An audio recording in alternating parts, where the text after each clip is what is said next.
What's up, everybody? It's PJ here with the SRNA drip, and today I just want to go over a couple of frequently asked questions that I get a lot from you guys. So I just want to address that in a video, short, sweet, to the point, and that way y'all have an updated video of this instead of the spaced out ones from before. So let's get into it.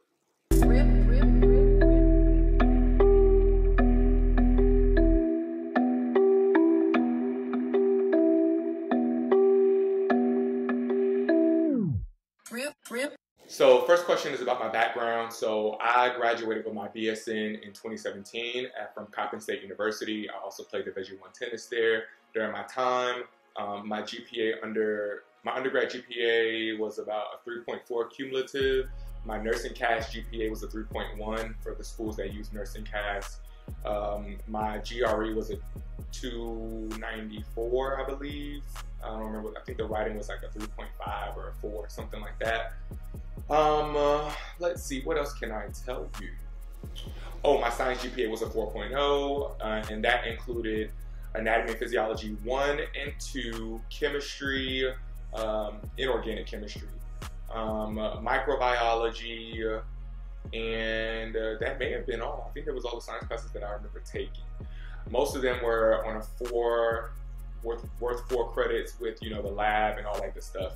Statistics was not included in my science GPA. I know some schools will include it. I think statistics, I got like an 89. I was so mad because the professor would not round it up to an A, but it is what it is.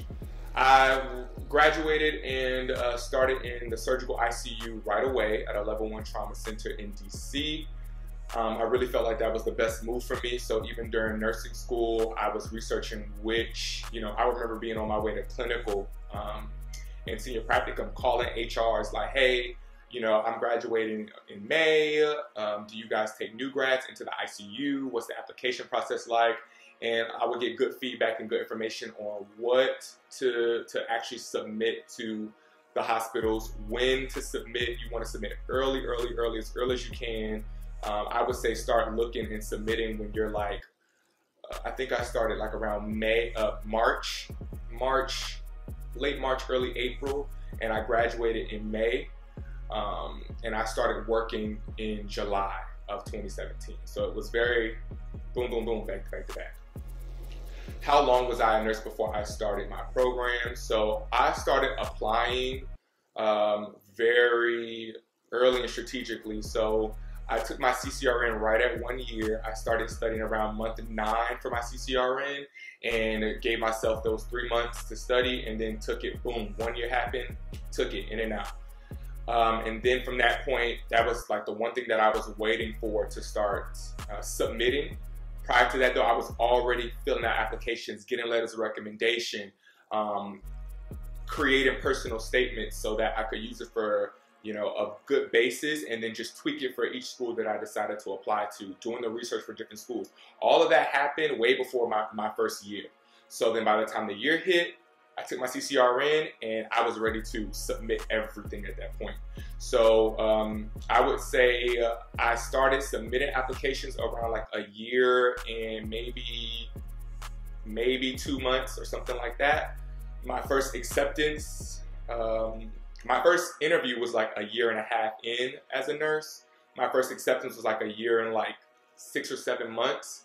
And then my second acceptance as well. And then I didn't start my program until I was a nurse for about 2 years fully with just straight SICU experience. And then I started traveling a bit towards the end of that, where I got a little bit more variety, but it was primarily surgical ICU, medical ICU as well. For big name facilities, big level 1 traumas to get that experience. You know, people ask all the time, like, what's the best ICU? I always tell people the best ICU is whatever ICU you're going to be able to tolerate for the duration of the time that you are a bedside ICU nurse. So if you know you are not interested in cardiac ICUs like that, or being a cardiac ICU nurse, don't go into the cardiac ICU. What are you going in for? You can get accepted with a multitude of different ICUs. So go to the one that's going to keep your interest. I would not go to a neuro ICU up front if I know I don't want to do neuro. So, you know, and that's no shade to the neuro ICU nurses now. I'm just saying, just using an example, okay?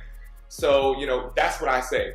Go for the experience that is going to allow you to really soak up the information because you want to soak up the information, not because you feel like you have to learn cardiac, CV, ICU, you know, everything, or because you have to learn neuro ICU or SICU or MICU. You're gonna get the information and the depth of knowledge that you need to get into school because you want to learn that information and you want to progress as that type of ICU nurse. And that's gonna be the best experience for you to take. Of course, you may want higher level acuity, but you're not guaranteed to get into CRNA school just because your experience is level 1 trauma. So if you get offered an ICU position at a level 2 facility, and that's your only option, I would not pass that because it's not level 1. Get into the ICU. That is your primary focus. So that's my thought about ICU experience. Another question that I get is, how are you paying for CRNA school? What are you doing with your finances? So I'm taking out loans. That's like the basis of everything. Loans, loans, loans, loans, loans. Refund check, refund check, refund check, refund check. I know that's not the best advice. Somebody else is going to tell you don't take out the loans, pay for it out of pocket.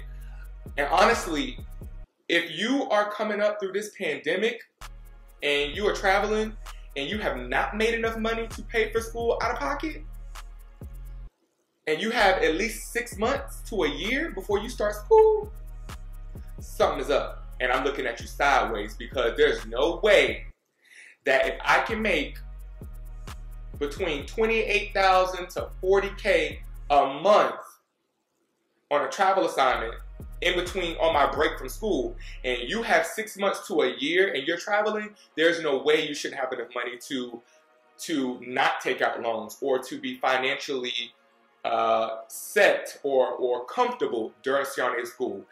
If you blow that bag, that's on you, okay? So the pandemic has really opened up a lot of opportunity for nurses who are interested in CRNA school to really make a way for themselves, okay? And it's up to you to make sure that you're saving, that you're paying down your debts, that you're investing your money back into something to make more money, whether it's passive income.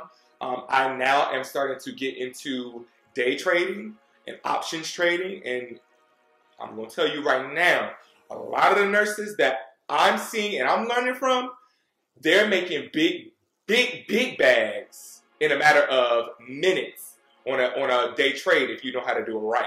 So I don't want to hear nothing about you don't have enough money to stay up for school. I get everybody has family and all that stuff. If you make your money work for you, they gonna be set too. So let's just put that on the front line, and I stand on that 10 toes down. Another question I get is CRNA school hard? And I'm so sick of answering this question because, I hate to be very blunt, but y'all know I'm very blunt too. If I tell you, yes, CRNA school is hard, what is that gonna do for you? Is that gonna change your mind to where you don't wanna go to CRNA school anymore? Because if that's the case, then maybe that's not the right move for you to do anyway. So I think a better way of asking that question is to ask what have been your challenges throughout CRNA school, because there are going to be challenges and it's going to be different for different people. I might not have the same challenges as somebody who has a family, who has kids, who's raising kids, but I have my own unique challenges as well. So you get into different perspectives of what are the challenges for different people in different positions during CRNA school may be a better way to ask that question than just, is CRNA school hard? Because I'm telling you, you keep asking that question, people are really going to start looking at you crazy and stop answering your questions, because it comes across as if you're not really invested into this process. Because if you were, that wouldn't be a question. You would have more precision in your questions when you're reaching out to people that you're looking up to, or who are, giving information through videos or through social media. So just be mindful about asking that question. But to answer it on the surface level, is it hard? Yes. Is it doable? Yes. Are you gonna have challenges? Yes. Are you gonna find a way to push past those challenges? Yes. So that's that. Another question that I get is about study tips, what I do to study. I just talked about this in the first video of this season, and I talked about it in previous seasons as well. Is, I stand by active recall. I have videos on that. I stand by knowing that when it's time to change something, you change it very quickly. The last semester of didactic, I started recording myself talking through the content in the way that I know how to speak it. And it would get me to points where if I was saying it and it didn't make sense, then that triggered me to say, PJ, you don't know this well enough, you gotta go back and figure something out. Or it would challenge me to ask my professor, am I thinking about this the right way? Or ask one of my classmates, how did you get this concept, or how did this, relate to you? And then make the changes based off of that. And that really helped me. Somebody asked me about like routines and getting good sleep and how do you keep a balance. I really feel like there's no such thing as true balance, especially in CRNA school. Something's always going to be prioritized over another, and you just have to kind of find out what you need to tackle first and just prioritize it. So you're not going to find true balance, but what you can do is find a way to make sure that you're task switching, not really multitasking, but you're task switching. So you get a little bit of this done, you switch on to the next, right? And then you tackle a lot of those challenges to kind of manage it in a way where everything is somewhat even. So when you look at it the next day, you're not in a drastic, panic to try to get one thing done because you left it in the dust for so long. But you can take small bites of each thing that you have going on at one time. So that's kind of what I've started to think about, the further I've progressed in CRNA school, and it's helped me stay somewhat sane. Another thing is, I don't let stuff stress me like that. I really don't. It's gonna get done one way or another. I know that if I have something coming up, it's gonna get done, and I'm gonna figure it out. But that's just me, okay? Another part of really just managing your stress load is depending on those extracurriculars that you do to manage chronic stress in your regular life. If you cook, if you sew, if you bake, if you fish, if you play tennis, if you play a sport, rely on those things and utilize those, and just say, even for just an hour out of my day, I'm gonna do this, and just take away. You really have to kind of force yourself away from the textbooks because it can be overwhelming. So utilize whatever it is that you do in your free time to kind of break the monotony of school, and just have something else to use different brain cells than just textbook, PowerPoint. As far as getting good sleep is concerned, I'm gonna pop a melatonin. I bet you I'm gonna do that. Yeah. So I don't really have to stay up as late as I did like for didactic, but even then I wasn't a big fan of staying up late. I would rather much go to sleep and then wake up early. So you do that, but melatonin works great, okay? Pop a little bit of melatonin, get up in the bed, be distraction free, no TV, no phone, no textbook, no nothing, and you're gonna go to sleep. So just trying to figure out, the best way to get as much sleep as possible. I'm a melatonin kind of person. Whatever your device is, that's what you do. How did COVID really affect me in the program? Like I said, early in the beginning when COVID first popped off, when OG COVID was around, I'm talking about triple OG COVID, it shut everything down. So, studying, I had to study at home, which we already discussed, I don't like, but I had to do exam of choice. Class was all virtual. It didn't affect me clinically. It affected the two classes before me, where they got kicked out of clinical for some time, but they were able to recover and make all their hours up. When I got to clinical, the vaccine was out and people were able to still, go to work and go to clinical. So it didn't affect me in that regard. Also, COVID was beneficial for me money-wise. I was able to pick up 2 contracts now on both of my breaks and get some extra money. So that was, and I'm pretty sure I could have done that if COVID wasn't around too, but COVID really spiked up the price of the travel nurse. And, it was very, very lucrative for me to make that extra money and pocket it to feel financially comfortable during CRNA school. So those are a lot of the common questions that I get. I try to keep this very short, very minimal, because people ask tons of questions all the time.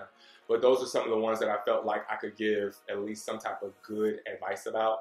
Hopefully it was helpful. If you guys have any more questions, you can always put them down in the comments. Make sure to like, comment, share, subscribe, all the fun things. And until the next video, I'm out.